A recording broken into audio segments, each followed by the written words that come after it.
everyone, welcome to Need Some Dough. This week I wanted to talk a little bit about the game chess.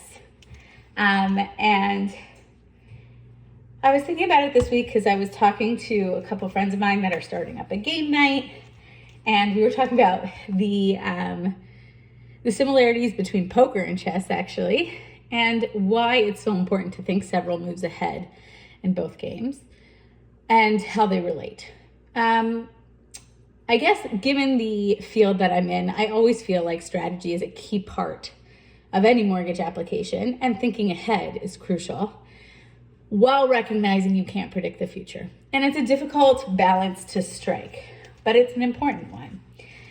Specifically with mortgages, knowing which strategy to put forward is very dependent on the mortgage applicants. And so today I want to talk to you about one strategy that I've been talking about with a few first-time home buyers of mine, and that's the number of applicants that can be on the file.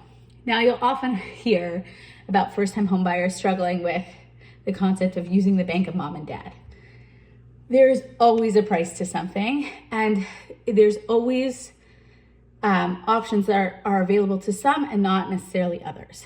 Knowing what your options are, what's available to you, very important, but so is knowing what you want to do and what your goals are. And it's not a one-size-fits-all approach. So with some of my first-time home buyers this week, they didn't have access to bank mom and dad or chose not to use them, and they wanted to know what other opportunities they could use. And so we talked about the ability to have 4 applicants on the application.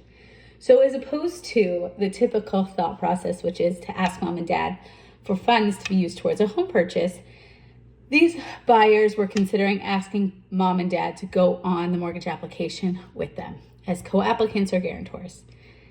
And that's something that can be considered. The other option that another client of mine considered was actually to ask another friend or colleague to be an applicant on their mortgage application, and essentially to be like an investor in their real estate purchase.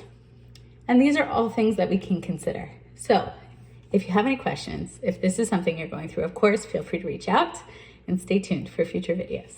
Have a great weekend.